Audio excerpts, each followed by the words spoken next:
Good morning, everyone. Good afternoon, I should say. Good morning, and thank you for attending this session of the Black Health Trust. Good morning, Dr. Walk. How are you in Maryland? I'm doing very well. It's about 40 degrees out here, Dr. Maxey, so I'm inside. Good to see you. Oh, my goodness, it's about 70 degrees here, I think. I just looked out the window. I haven't gone out yet. And we're glad to have Dr. Despani join us today to take us off, at least take me off the hook for what our discussion is this morning. And I also thank Dr. Rhonda Johnson for forwarding a very interesting and potentially controversial paper from Dr. Paul Offit, who's from Philadelphia and the University of Pennsylvania and the Children's Hospital.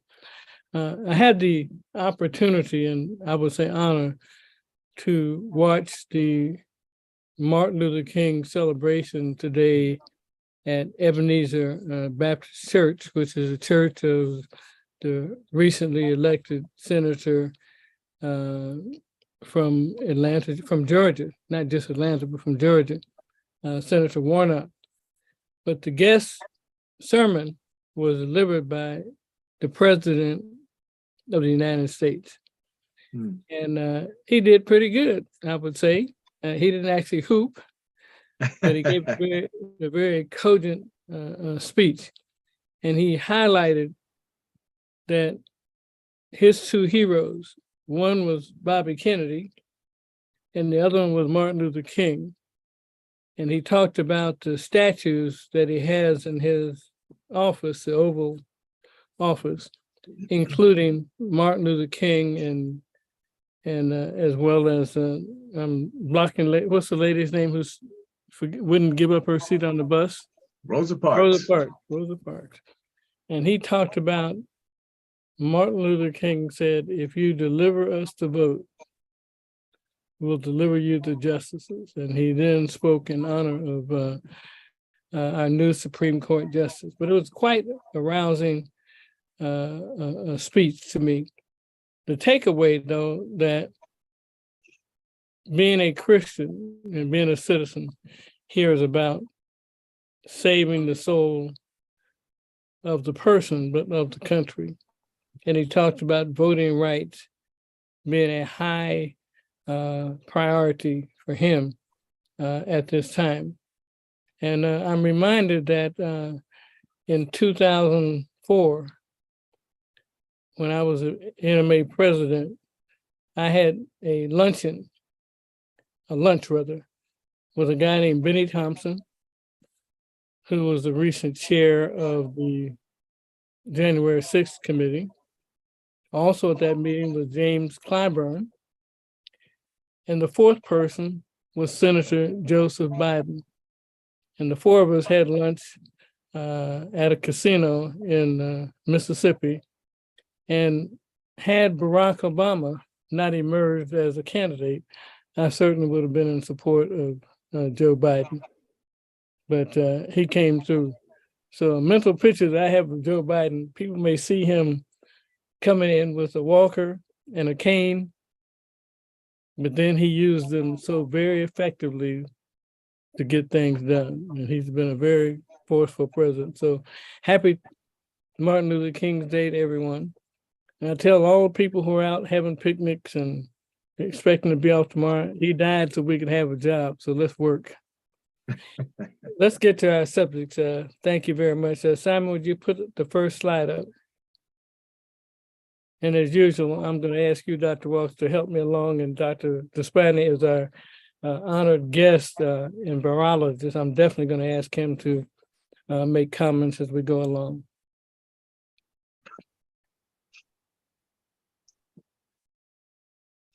Okay, Dr. Maxey, Dr. Despani, our first slide, reported risk with a question mark. Reported risk, bullet number 1, an early signal of stroke risk was detected in older adults who received Pfizer's bivalent COVID-19 vaccine, the FDA announced in a statement Friday. The agency found no link in further analyses and are not recommending a change in COVID-19 vaccination practice. So I put a capital in front of that no. Mhm. And the reason I did it, one of the first emails I got this morning was from one of my friends who happens to be a significant anti-vaxxer, Mm. sent me the headlines that there was a reported link between stroke and the vaccine. And of course, they didn't read any further, they just saw the headline. But I asked people, what is the stroke risk of taking vitamin D? What's the stroke risk of drinking a glass of water? What's the stroke risk of taking anything that you get at the health food store? You don't know because it haven't been researched and studied. So I was somewhat offended that somebody would send me this type of information without having read past the headline. And we have to be concerned about not only misinformation, but bad information. Go ahead, Dr. Walks. I didn't mean to interrupt you. No, that's fine. I think it's important that when we see something, we try to find out how relevant it is and how important it is. And then from a public health perspective, does it indicate that we should change our behavior? That I think is where public health comes in, is there a behavior change that is indicated by whatever new information comes in? And with this, the third bullet, incidence of ischemic stroke in CDC's vaccine safety data link among individuals 65 and up in the 21 days following vaccination with Pfizer's bivalent booster met the statistical criteria to prompt additional investigation when compared with the 22 to 44 days thereafter.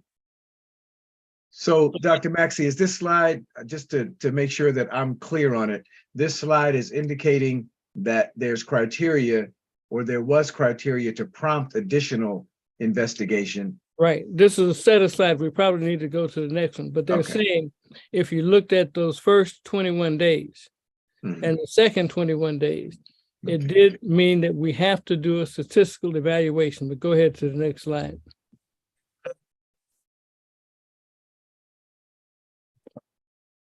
Subsequent analyses of the vaccine adverse event reporting system at CDC database and a study of veterans data turned up no signal for an increased risk with either Pfizer or Moderna's bivalent vaccines. Pfizer-BioNTech's global safety database detected no signal for ischemic stroke with their updated vaccine, nor have surveillance systems from other nations. Often, these safety systems detect signals that could be due to factors other than the vaccine itself. All signals require further investigation and confirmation from formal epidemiologic studies.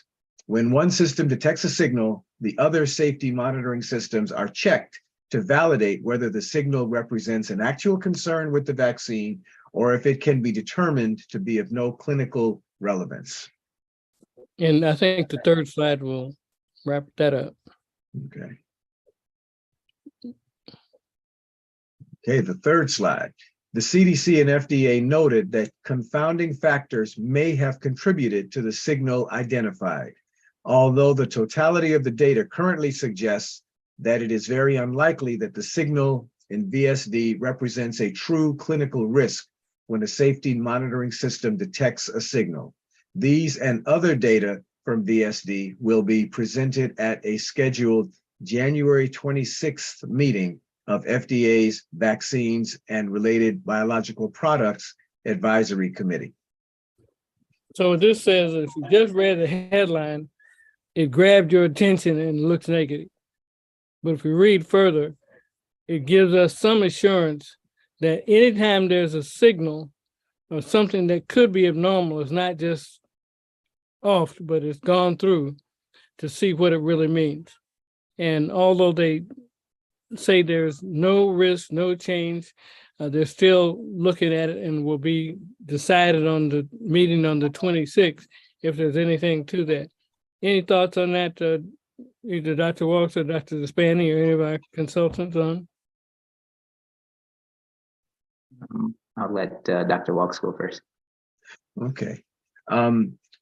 Dr. Maxey, thank you, Dr. Despani. Dr. Maxey, this sort of helps wrap up my question at the initial slide. It sounds like, and as we've talked before, there is a vaccine and vaccine effect monitoring system / network that is in place. So every time something comes up, it will be noted, such as the signal we talked about, and then folks react to that with a lot of other investigation, a lot of good scientific data monitoring and what have you, so that at some point that can be reported again in an organized fashion to this, in this case, this January 26th meeting.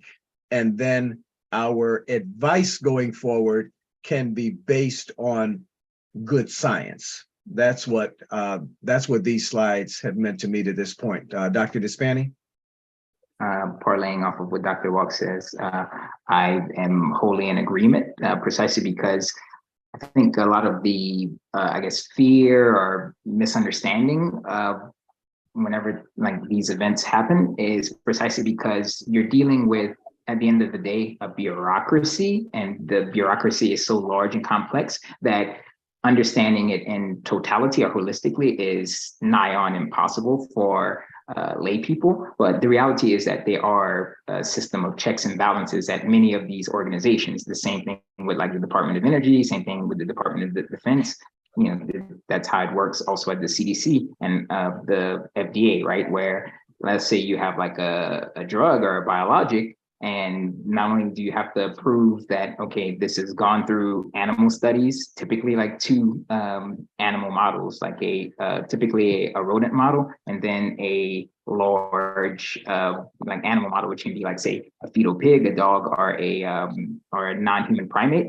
Then like that data sets the stage for eventually submitting what's called an IND, an investigational new drug application, so that you can actually run experiments or studies rather as clinical trials in humans. And that is delineated based off of like, say, phase 1, where you're testing for safety. And then afterwards, phase 2, which is actually testing for safety and efficacy. And then, efficacy. And then lastly, in phase 3, these are 2 large studies that subsequently allow you to determine whether the drug is safe and effective enough to be approved in a general patient population. Now, the fact that this is approved does not necessarily mean that there are no like side effects, right? There's no drug on earth or any type of intervention that is like 100% like risk-free. Same thing too, like say if you're dealing with equities in the stock market, like there's nothing that you can get in the universe that's like, okay, this is like 100% like going to happen, right? Even we have like the idea of black holes and whatnot, right? That can actually suck up things that move at the speed of light, which is supposed to be unbreakable, right? So then the reality is that whenever there are like risk factors and so forth and so on, you have these organs of government like BIARs that are in place such that in the event that there is damage caused to a person by a vaccine, that there is compensation, mechanisms of compensation in place, firstly. And then secondly, that the FDA also has responsive organs that can actually like respond to a drug that is on the market, but is not actually doing what it's supposed to do. Case in point, there's a drug on the market called McKenna that actually is supposed to be, if I'm not mistaken, helping treat predominantly Black women for cases when they are trying to deliver kids that are preterm. And this drug is prescribed, but it's not effective at all. So the FDA has been pushing very hard to get the maker of McKenna to withdraw it from the market. And the problem is that you have some pushback from industry. So that actually means that these regulatory organizations like the FDA actually need more power in order to be able to do their job more effectively. So this is a case of, it's not necessarily that private industry is all good and government is all bad, as some people believe, but rather that there has to be a give and take, because the only reason that regulations exist is because regulations are a reaction to what's going on in industry, right? So it's a give and take, balance, if you will, reaching equilibrium. So that's basically what this is about. Are there any questions or comments in the chat we should address? There's one in the chat asking for a definition of the word signal. We used that word in the earlier slide, and so there was just a request for that definition. Okay. Either one of you want to take that question? I'll let Dr. Despani take the question because I don't have a dictionary definition. I have an idea of what that means when I hear that word. But go ahead, Dr. Despani. Yeah, I don't, yeah, right off the bat, based off of the slides provided, I don't know what the signal would mean. So I have to actually like leverage inductive and deductive reasoning. And I would probably imagine that based off of those, I would imagine that a signal would be some sign of clinical harm, right? And basically leveraging what I do know about how clinical trials are run, right? That there are actually things called AEs. AEs are called adverse events, where let's say like, for instance, I'm doing research on a drug called pembrolizumab to treat a form of skin cancer.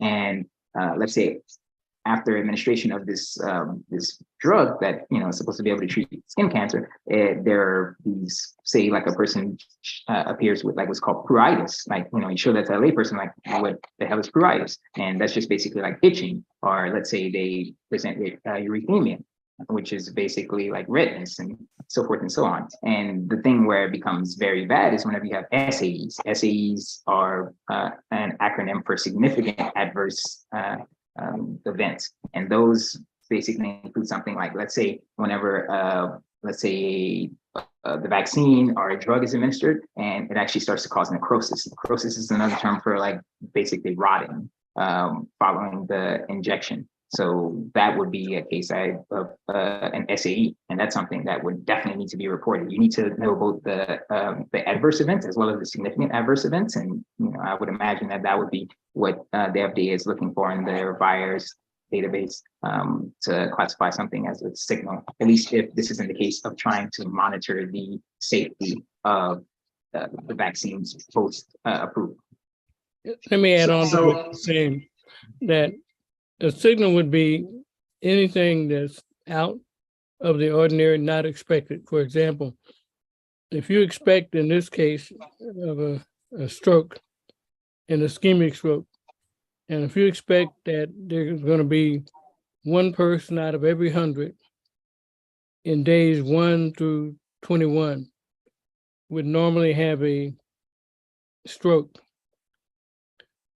without taking anything in your control group. If 2 people had a stroke during that period, that would be a signal that would need to be looked down. One of the types of questions that we had in medical school, Dr. Walsh, was the true, and truly related. So you can have a vaccine in the morning and get hit by a bus in the afternoon. Did the vaccine cause you to get hit by the bus? No. So I think signals are things that don't fit the norm, and it has to be tracked down.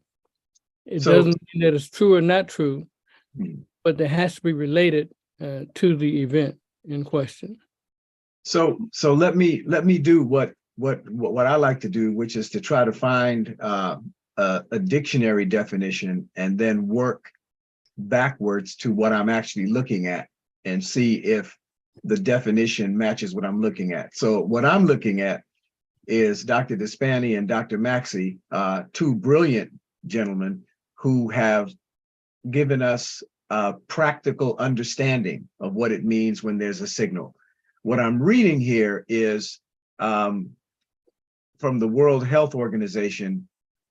A signal in pharmacological vigilance was defined as reported information on a possible causal relationship between an adverse event and a drug, which goes to Dr. Maxey's statement about maybe the vaccine and getting hit by the bus aren't related. So the signal is reported information on a possible causal relationship between an adverse event and a drug, the relationship being previously unknown or incompletely documented.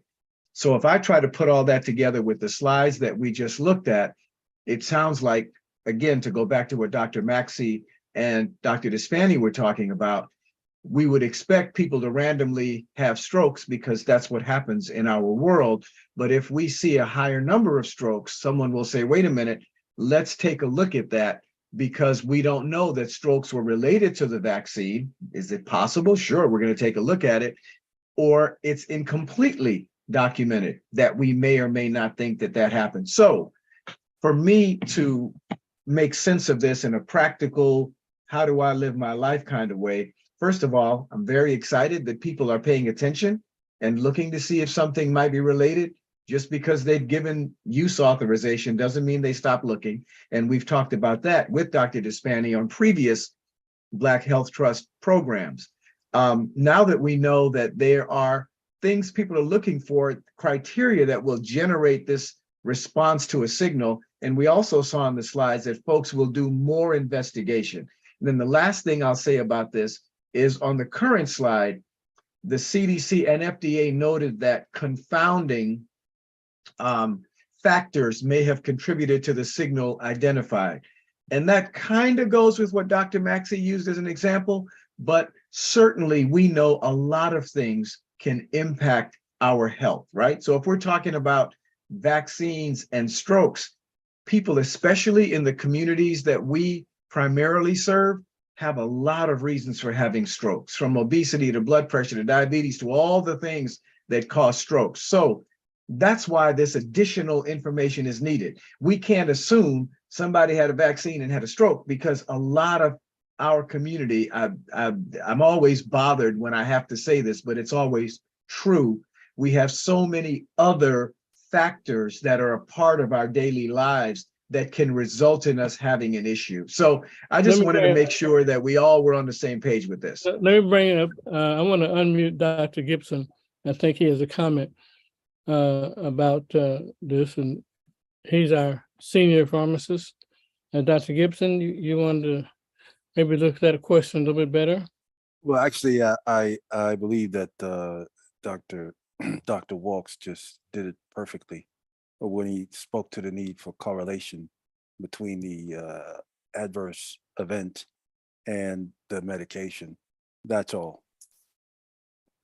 Yeah, and if I can parlay off of Dr. Gibson's comments, yeah. So this basically is an interpolation of what I had said earlier about adverse events, and I do also want to parlay off of what Dr. Walk said, that there are many confounding variables. One that immediately comes to mind that is not as mentioned often, but we did have a few talks on it at the Black Health Trust beforehand, was Dr. Keith Norris's discussion of, say, allostatic load. He's an expert in discussing allostatic load and how racism, even though the concept of race is a socio-political fiction, how it nevertheless causes like real physiological damage, firstly. And then the other thing too that I wanted to mention is that just looking at it solely from a biostatistical perspective, the reality is that the reason why you need to separate the signal in terms of like determining whether it's causal or non-causal is because in biostats, we have to determine whether something is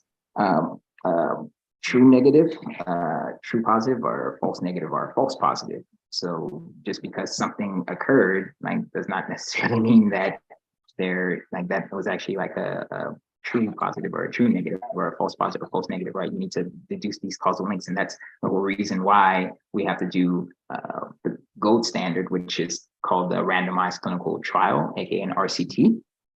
So that we can actually try to tease out the causal links between whether, say, intervention A or B is actually targeting a biomarker and also influencing some of the clinical endpoints that we need to focus on, like, say, overall survival, progression-free survival, et cetera.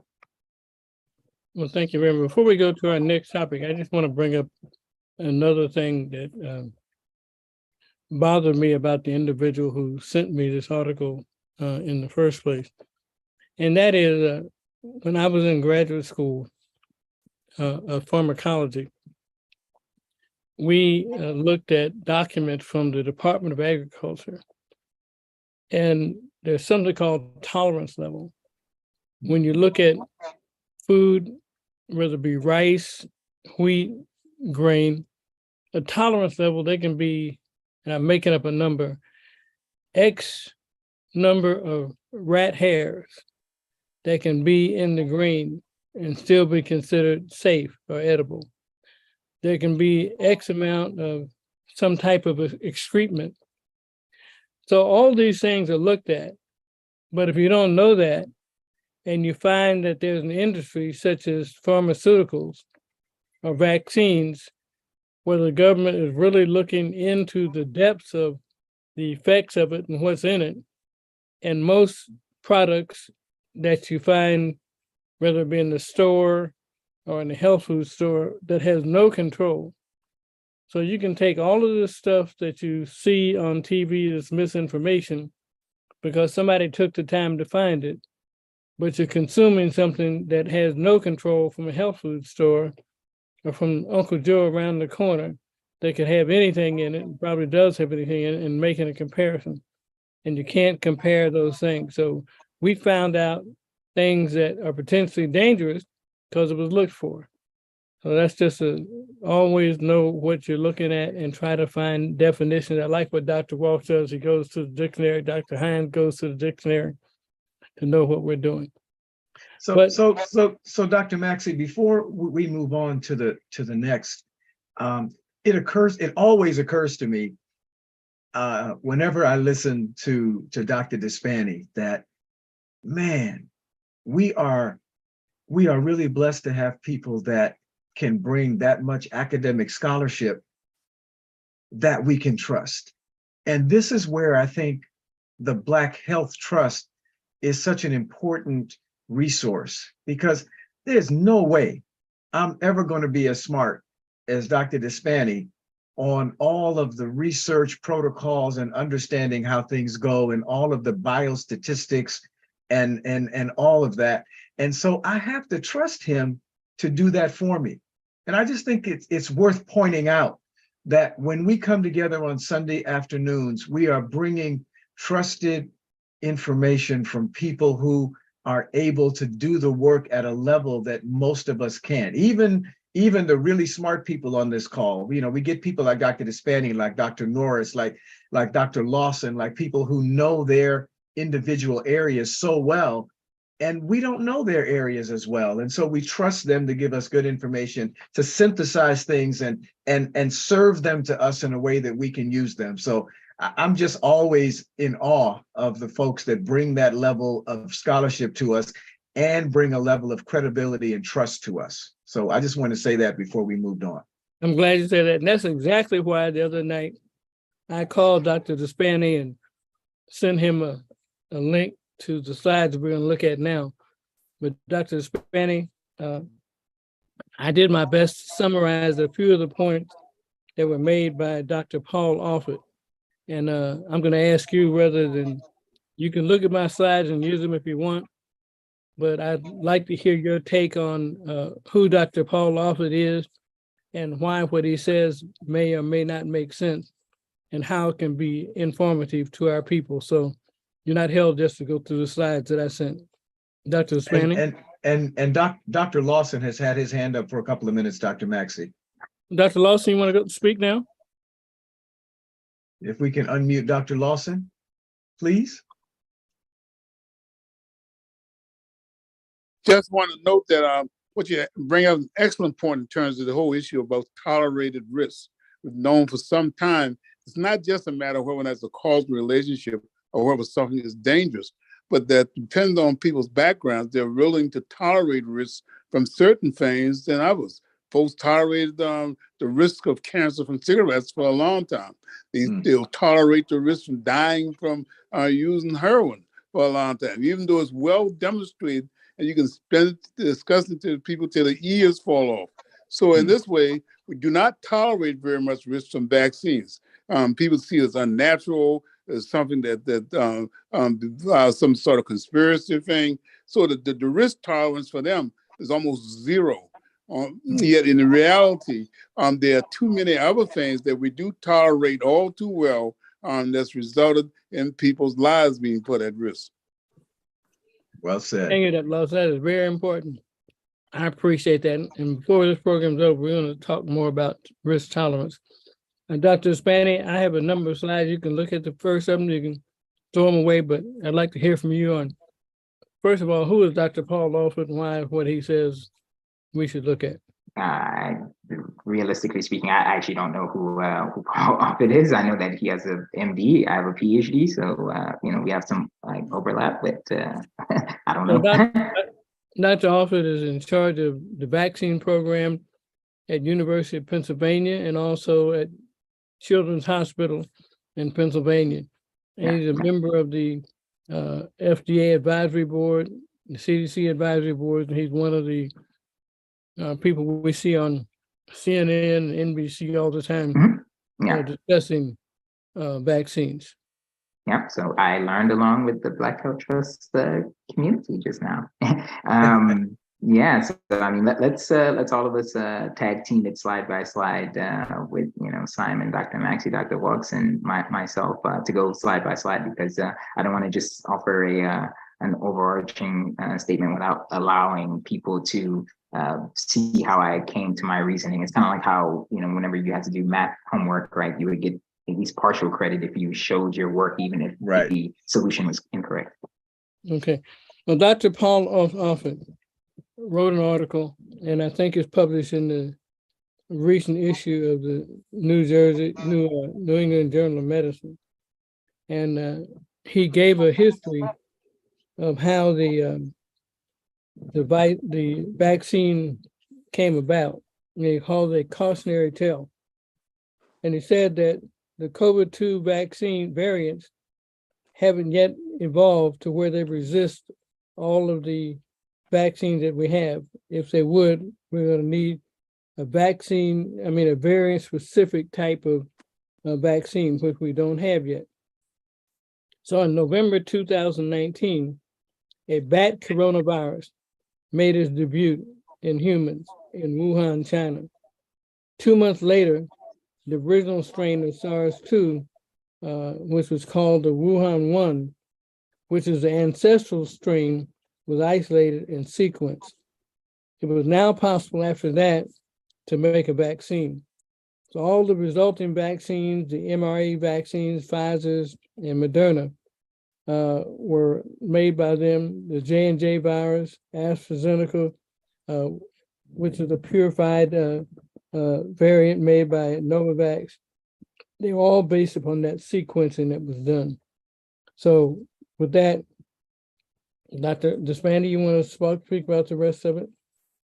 And Dr. Maxey, if we can unmute Dr. Rhonda Johnson, who can, I think, help us walk through a lot of this as well. Hello, Dr. Rhonda. Hello, good afternoon, everyone.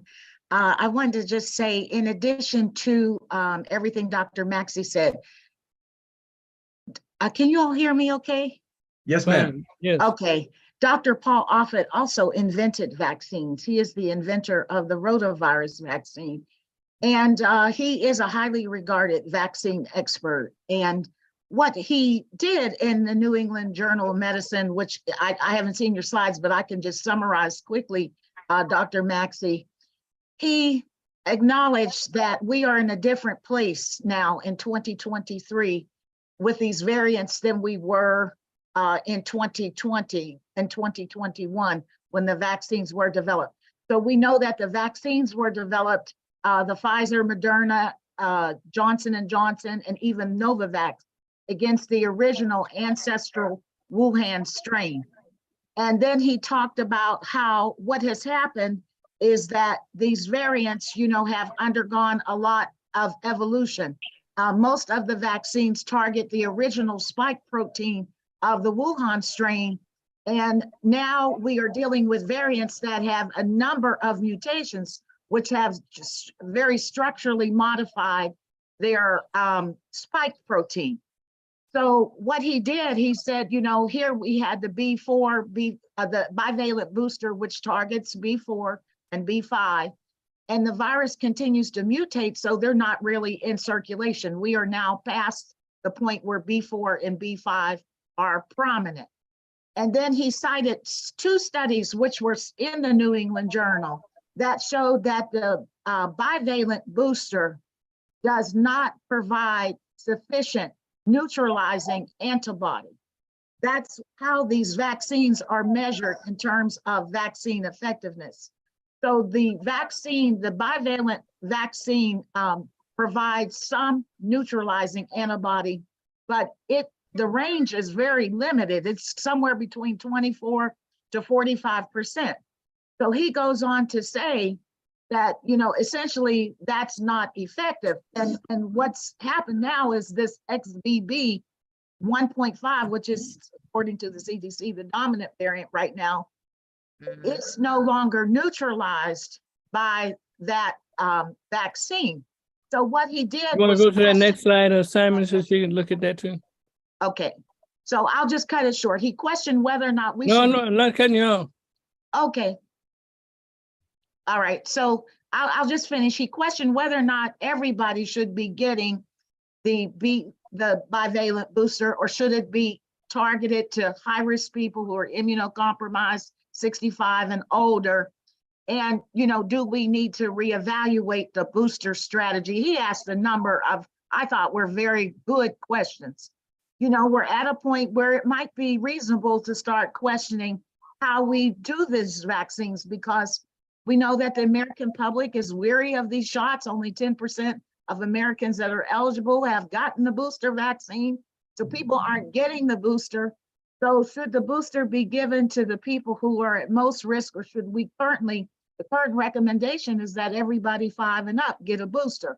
So I thought it was, and then he talked about this phenomenon of immune imprinting, which I asked, could we have some, scientific guidance around that immune imprinting, where our immune system tends to remember most the original form of the virus it was exposed to and the original form of the vaccine. He made that very big point.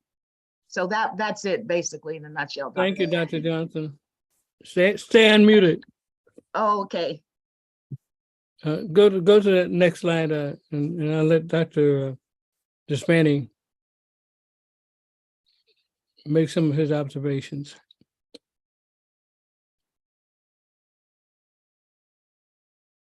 So I'll just read through this one quickly. I think it hits a lot of the points that Dr. Johnson just so eloquently made. As the virus evolved, the ancestral strain was soon replaced by a series of variants, as Dr. Johnson shared with us. In November 2021, a new variant called Omicron was detected in South Africa. The Omicron variant contained an alarming number of mutations in the spike protein, including mutations in the receptor binding domain, the primary target of neutralizing antibodies. The last bullet on this is researchers found that serum samples obtained from people who were vaccinated against or previously infected with SARS-CoV-2 exhibited substantially lower neutralizing activity against BA1 than against the ancestral strain and other strains. Can we just go straight to the next slide? I think this is all part of the story that Dr. Johnson was sharing with us. So booster dosing, according to Dr. Paul Offit, is probably best reserved for people most likely to need protection against severe disease, older adults, multiple coexisting conditions at high risk for serious illness, and the immunocompromised.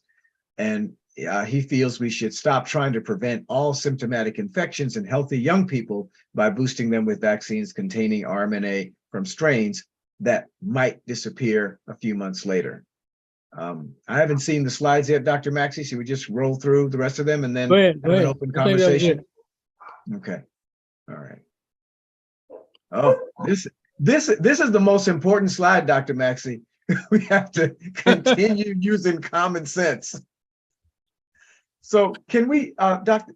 Despani, can you just talk us through some of the what Dr. Johnson filled us in on this sort of evolution of the virus itself, as we've been trying to have some evolution with the vaccine? Are we playing catch up? Are we behind. Can you share a little bit about where you think we are? Yeah, right, yeah. So then that's the bulk of like my presentations that I give for the Black Belt Trust, precisely because you need a subject matter expert who is not necessarily solely within the, like, I don't know, like clinical practice side, but who actually can like understand the, let's say, the molecular biology, the evolutionary biology, like, you know, the mechanistic basis, like underlying all of this stuff. Because a lot of this stuff really is like based off of like biophysics and all kind of fun, like biochemical things. But the reality is that this is all based off of an evolutionary biology or evolutionary biological concept known as the Red Queen hypothesis, where basically in Alice in Wonderland, there's the, you know, there's the whole idea, right, of like that you have to do something, or basically that you have to run in place. Well, you have to run just to stay in place. And that's basically what's happening with anything that actually evolves, where the only reason why an organism evolves, whether it's a virus, which is living or non-living, we don't really know which, or a human, is that the reason why you actually have all of these defenses and so forth and so on is because you're trying to fend off some type of like predation or some type of infection and whatnot. So basically what happened with the SARS coronavirus 2 is that it adapted to a new niche. This is called establishing new host tropism, where before it was solely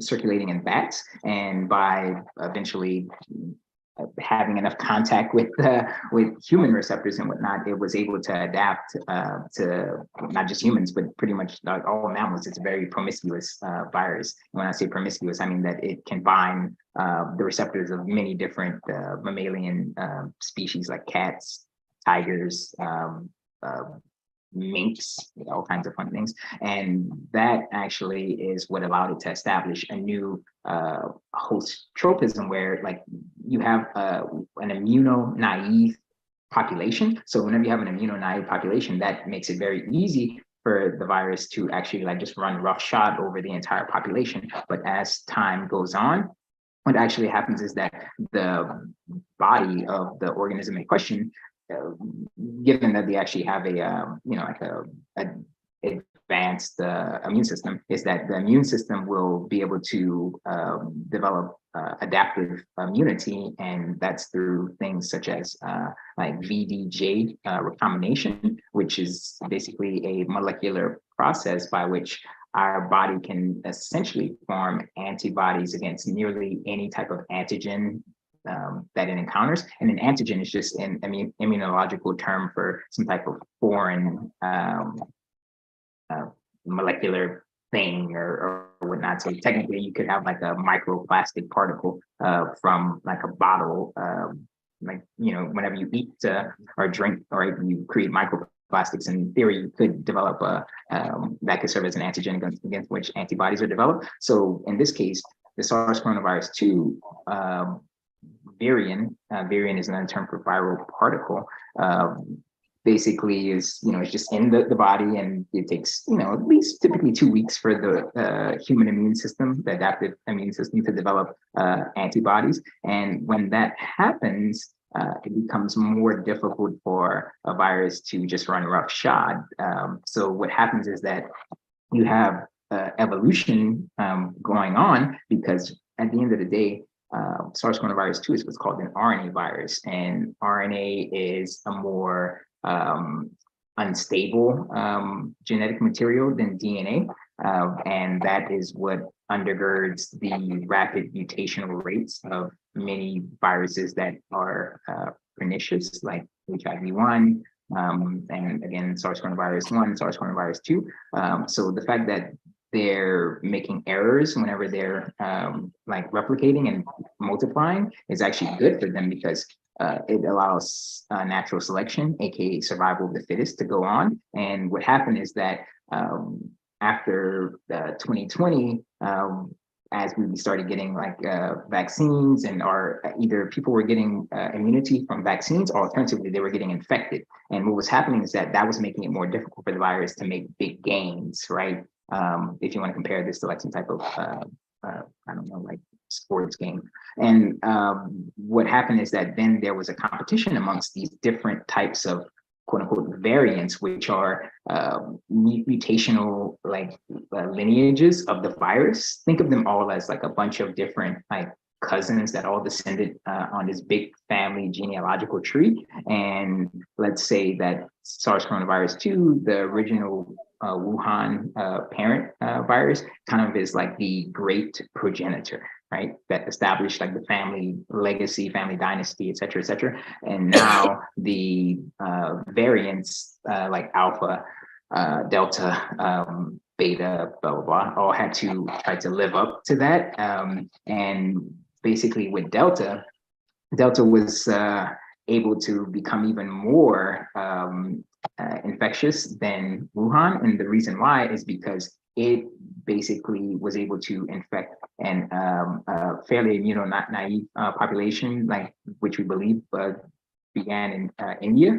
And that allowed it to eventually like evolve more pathogenicity, which made it more severe, but also that it made it able to be more contagious. But now what we're seeing with the emergence of Omicron, and again, we don't know, we don't definitively know mechanistically how Omicron arose, but we have 3 hypotheses. One is that it either went and infected something else like a mouse, and then it spilled back over into humans, because that we have seen cases of humans getting infected from like deer and mink and other things. So that could be one way. Another way is that it could have just been hiding out in a human who was immunocompromised. So that actually acted like an immunological proving ground for Omicron to develop the 50 plus point mutations that it did. Or alternatively, it just was hiding all along, and we just didn't have good enough surveillance systems to identify it. So it was just relaxing, and it just waited for the other its other rivals to burn themselves out. And then it's like, oh, thanks, you guys beat each other up, so I'm just gonna go take over like everything that you left behind. Right. So those are the 3 theories for how Omicron arose. And what happened is that Omicron was especially good at evading our immune system, like immunoevasion, right? So that basically entails evading the antibodies that are developed to recognize like the parent virus, the Wuhan variant of SARS coronavirus 2. So instead of like how things were before, now it's like, oh, well, I don't really recognize you before. It's kind of like somebody like, say, I don't know, taking off their coat and putting on a mask and showing up to the party after they had been not allowed into the party the first time by the bouncer or what have you. So that's basically what Omicron did, and that was so successful a strategy actually that meant that Omicron established all of its success, and that's kind of like the new reigning dynast. Dynast is just a term for somebody who maintains a dynasty. So really all of these variants that you're seeing, like BA4, BA5, and the PRC is short for the People's Republic of China. The variants of concern are BA4 and BF7. So all of those are actually descendants of Omicron. So they're like subvariants, if you will. And obviously, as was mentioned by Dr. Johnson, we have XBB 1.5, and that actually is what I was warning about, I think a year or whatever, back in 2021 or 2021, I was warning about the fact that there could be what's called a viral recombination event, which is basically like 2 viruses or 2 variants meeting, and then they infect the same cell. And when they do, they kind of swap their genes, and then a new like viral variant emerges, and that's kind of tantamount to quote unquote viral sex. And that's actually what happened with XBB 1.5, I think is how you say it. And I think it's also the World Health Organization's fault, because they haven't actually they haven't decided that this rises to the level of moving on from naming a new variant of concern. So everything is getting these silly names like or colloquial silly names like Kraken, when we probably should like consider like XBB 1.5 like pi, but we haven't.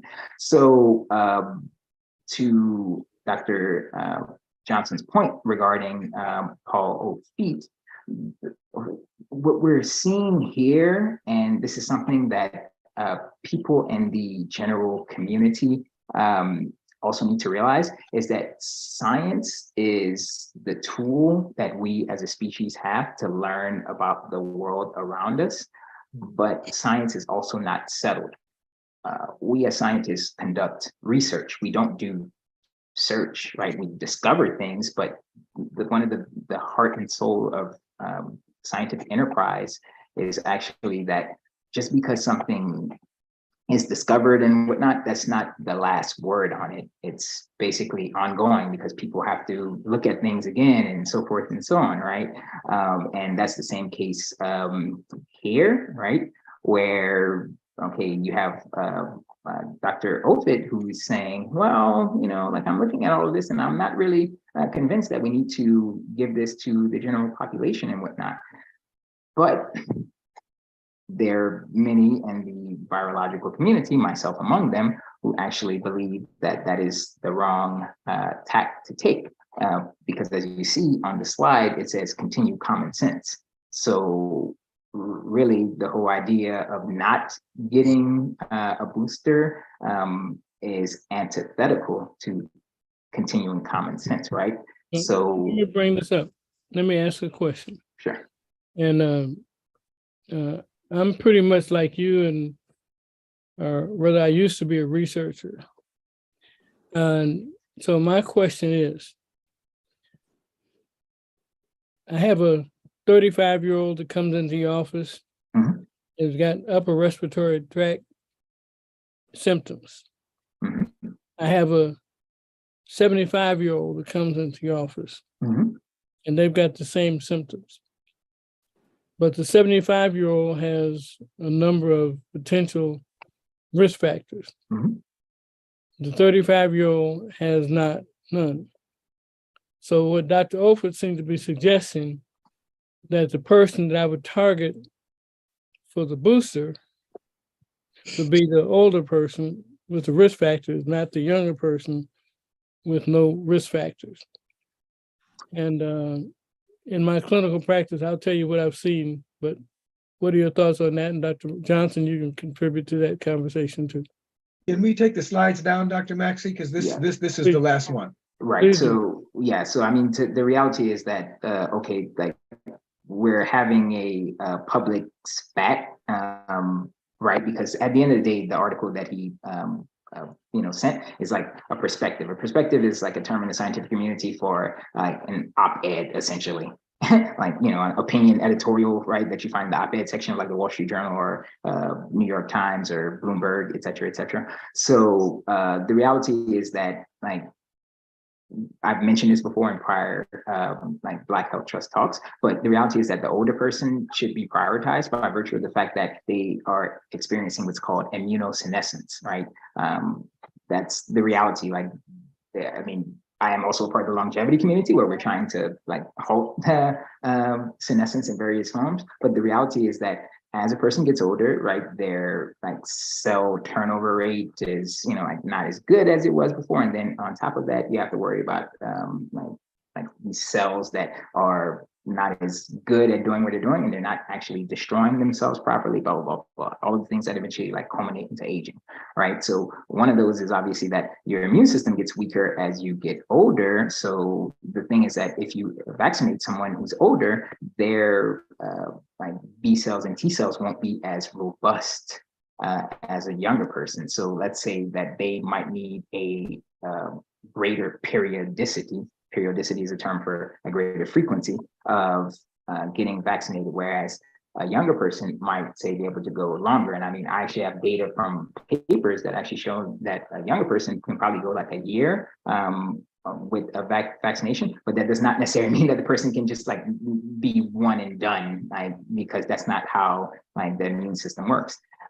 Firstly, because the whole thing is that this is an RNA-based virus, right? I mean, I mentioned this in a prior Black Health Trust talk, but there's a reason why you have vaccinations that last you almost a lifetime. Some of them are a lifetime, not all of them, but most of those are viruses that are DNA based. Whereas if you're dealing with an RNA based virus like HIV-1 or SARS coronavirus 2, then obviously because it mutates so much, then you're going to need to get updated vaccinations, right? We go through this every single year with the influenza vaccine. That's why they're actually what are called quadrivalent. They contain 4 strains, not 1, not 2, not 3, 4. And then so we have lay people on as an audience, as well as professional people.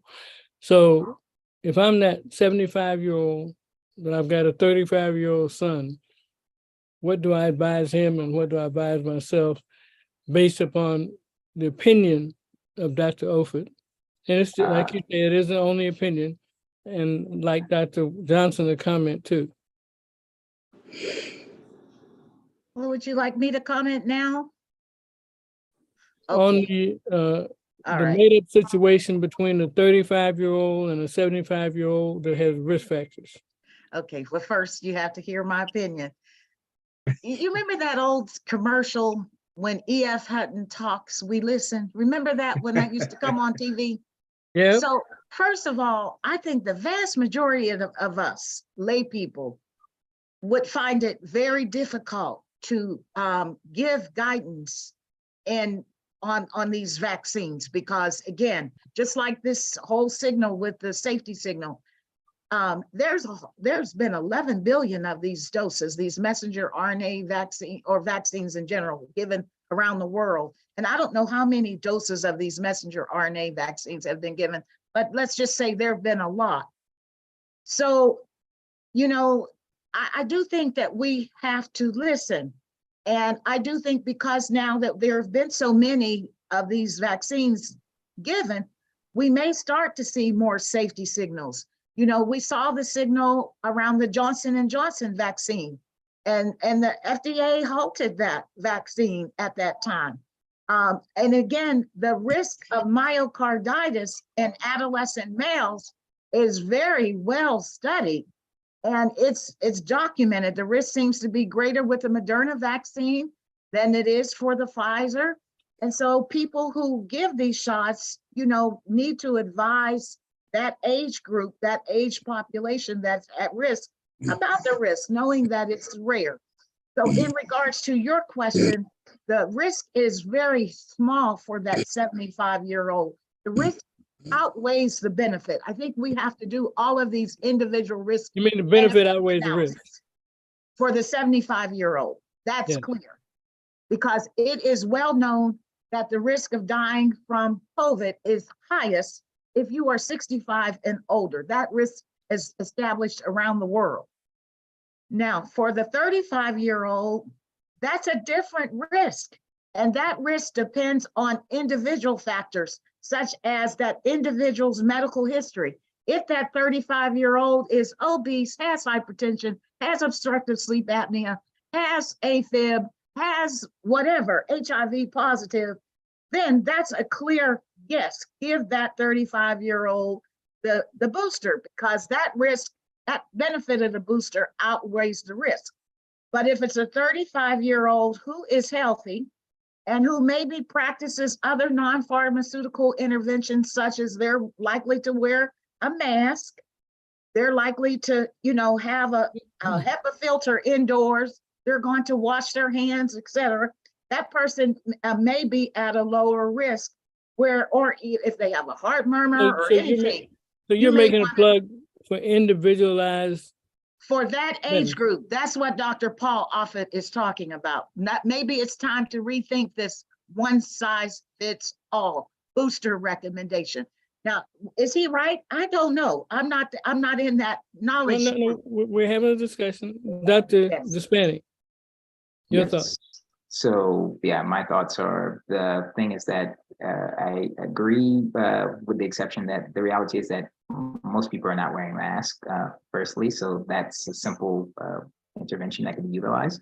And then the other thing is that you also have to look not only at the initial effects, but then also what are called the second and third order effects. So basically, let's say that that 35-year-old is like, say, going to deal with, I don't know, like one of their older relatives and whatnot, the fact that they did not get vaccinated means that after a year, their like protection against getting infected again will have waned, as it naturally does. And then because of that, they're actually going to serve as a vector. Vector is another term for like a carrier. So then they're just going to give the person the virus, and then maybe that person might die. So the whole thing is that, remember, this is when they were earlier in the pandemic, whenever we were talking about like everybody getting what was it called, shifting the curve or whatever, flattening the curve. Flattening the curve. Yeah. So what they meant by that is that they were trying to create an immunological chain, right? So the whole thing is that if you immunize the people, like, okay, when I say people, like human people, just need to acknowledge that humans are like a species just like any other. So just like rodents and monkeys and so forth and so on, right? Like we do travel and do all of these things, right? So we can be vectors, right? And the whole thing is that a younger person is more likely to be more active and move around and see all of these things than like an older person. So they should more likely be vaccinated so that they can protect the older people who, like, say, they may not have been vaccinated and they're more sedentary and they have more risk factors, and et cetera, et cetera. And then the other thing too is that if you look at the virological literature, right, you'll see that they actually have done studies actually in the student population of undergraduates, and I'll link to the paper from PLOS that actually showed that students who received the booster were approximately half as likely to get infected as students who had completed their initial vaccine series but not received the booster. So the whole thing is that we know that none of these vaccines are like, everybody's always looking for a magic wand. That's not how science works. So the whole thing is that you can't just not get infected just from having a vaccine and whatnot. Rather, we want to keep the person from dying, and we also want to reduce to a non-zero level. Non-zero just means that the chance that there will be a transmission, it won't be 0%, but it will be like negligible. That they, won't serve as like another person in the chain transmitting that to somebody who might be susceptible. Yeah. Well, I thank Dr. Johnson and Dr. Despani both. I want to get two more comments in. We're past our hour. We want to be finishing, but I see Dr. Jesse Sherrod, who's infectious disease, and Dr. Cutter, who's an oncologist, wellness person. Any other of our advisors want to jump in this for short comments only? Very short. Dr. Sherrod? Okay, Dr. Cutter? Good afternoon. I appreciate the opportunity. I've really been kind of transfixed by the discussion, and I realize how much science is out there that I was exposed to at some point and have forgotten. So thank you for the primer from Dr. Despani and also for Dr. Wilkes for bringing things into perspective. I actually had a question about the evolution that we're seeing of the vaccine for COVID-19. And I was wondering what the parallels were with the vaccine evolution for influenza. I'm just wondering if we're seeing an evolution of the body's ability to adapt to the vaccine the organism's ability to adapt. Is it going much more quickly? Is it going slower, or is it about the same? So in other words, are we having to work faster in order to, come up with additional boosters and versions of the vaccine more so than we did in the past? Or are we just seeing a parallel kind of trajectory for the vaccinations? Thank you. Dr. Despani, you want to give a brief answer to her? Yes, the thing is that things are moving faster because that's like the Red Queen hypothesis, where the virus is running just to stay in place. So what's so interesting about XBB 1.5 is that it actually has a point mutation called F496P.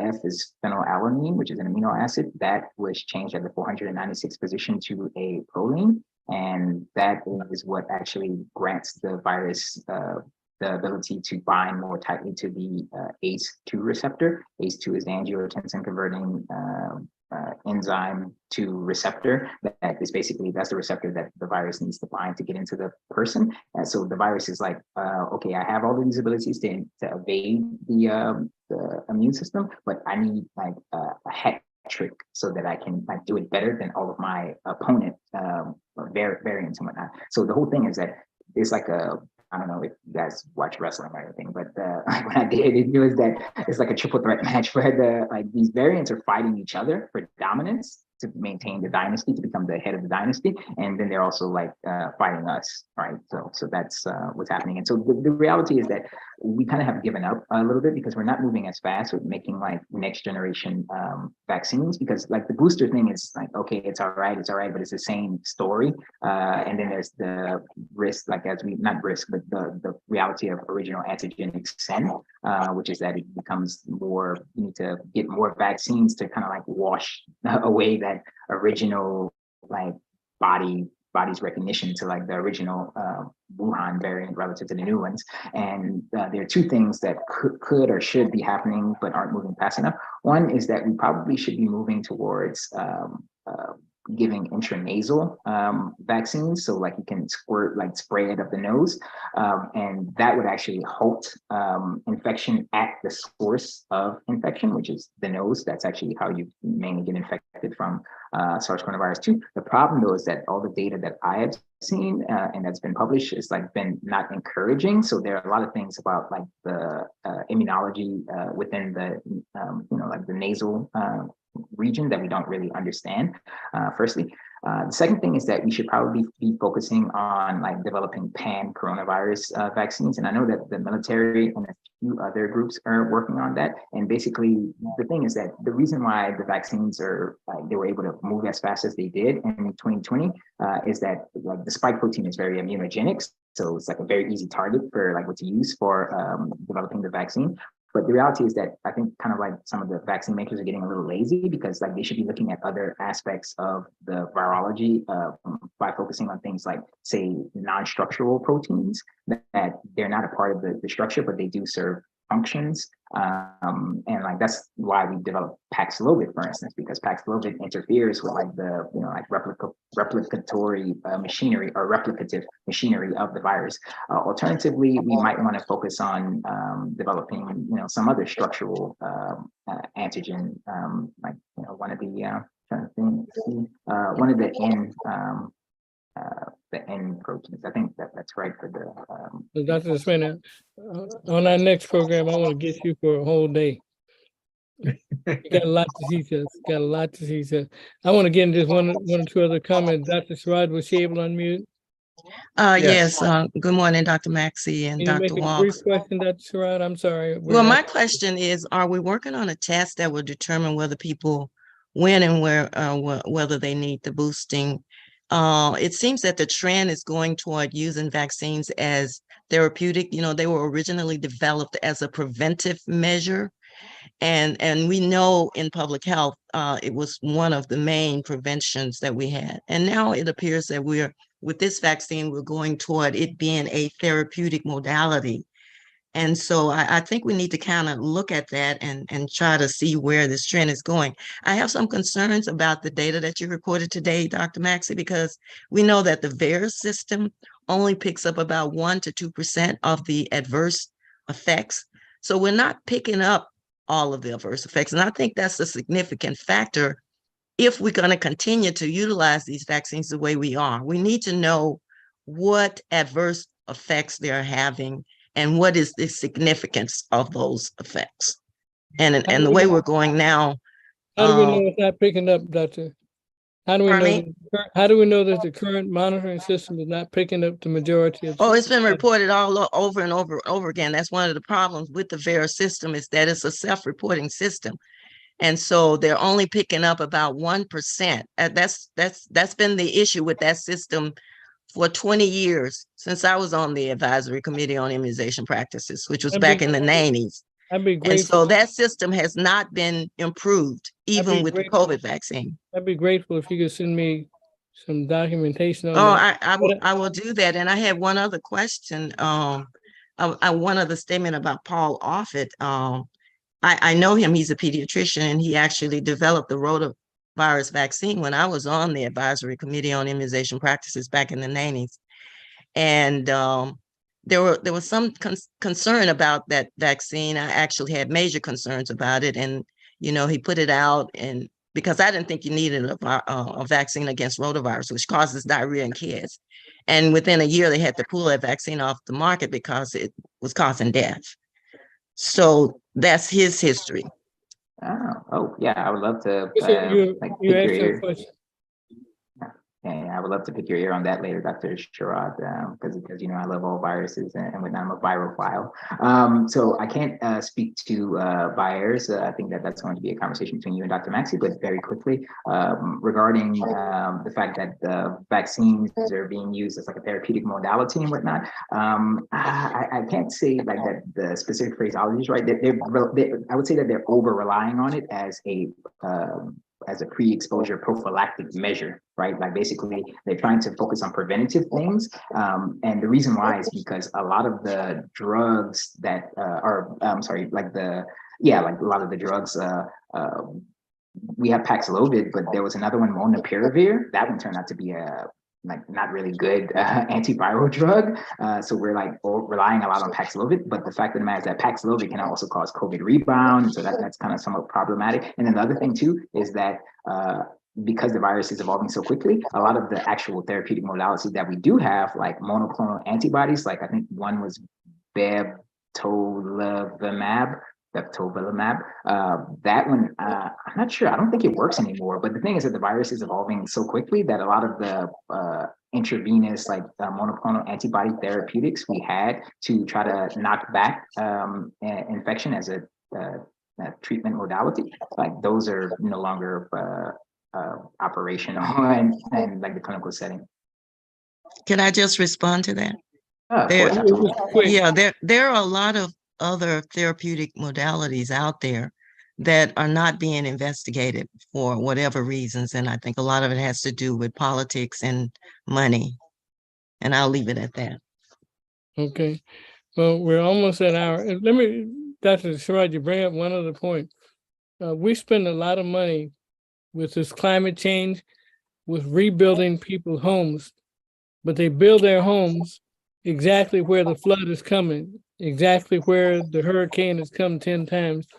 Shouldn't we make them move someplace else? Dr. Walsh, final comments. First of all, Dr. Maxey, that's not nice. Those people are doing the best they can. But that means all of you should move out of Southern California. Never mind. My final comment, Dr. Maxey, is this. I really appreciate the willingness that all of our folks have to learn with us, join with us on Sunday afternoons. After watching all those movies about the biological apocalypse that people have been making for the last several decades, and listening to Dr. Despani, I'm always just terrified. And I did hear something about the fact that the virus has been mutating in a direction to make it more infectious, but not in a direction to make it more deadly or more pathogenic. And so there's some concern that that may happen. And so it takes me to the last slide we had, which is common sense. I have no idea what the next mutation is going to be for this virus. I have no idea how it's going to impact the immune systems that we have.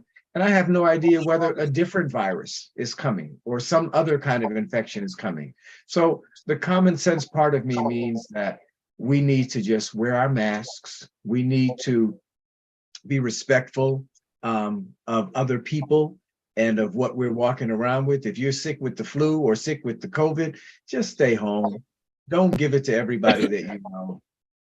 If there's something that we can do, there was a comment in the chat earlier from Tony Wofford about, and I think he's signed off at this point, but about building relationships within the community. So as the researchers like Dr. Lawson and Dr. Despani and others find new information for us, that we can run that information through channels in our community so that people are hearing from people they trust.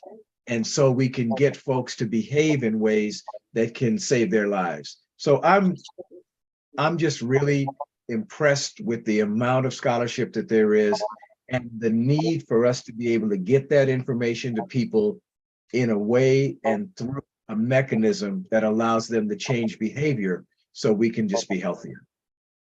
Thank you, Doctor. Dr. Despani and Dr. Johnson, would you please make brief final comments? Stay protected, do all the fun things. Know that you're in a triple threat match with all the different variants of SARS coronavirus 2 vying for supremacy, and they're fighting over your body. Well said. Thank you. Thank you. Dr. Johnson? Dr. Rhonda Yeah. Johnson? We have to unmute Dr. Johnson. Thank you. I was trying to unmute, but I just want to say that I have gotten all 5 of my shots, the bivalent booster.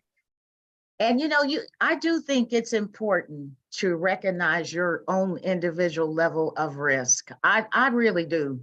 I think people need to take these vaccines very seriously, like they do any kind of medical decision or treatment.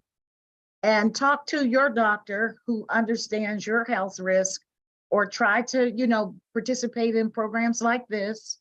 And I do think we are going to see more discussion among experts about, the future of these vaccines. I really do. So I think the public should be prepared for this. And it may be difficult because we tend to want to have a lot of, trust in the recommendations. And I think that's how you get trust, by knowing that there are systems of surveillance that are doing what they're supposed to do.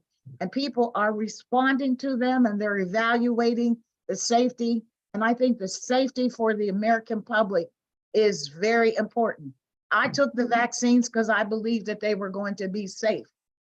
So that was my decision, but a lot of people do not feel like that, and they are just not convinced. We have to recognize that. They're not bad people. They just aren't convinced that this is the right thing to do.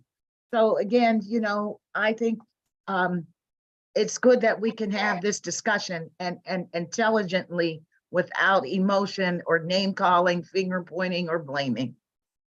Amen. Dr. Johnson.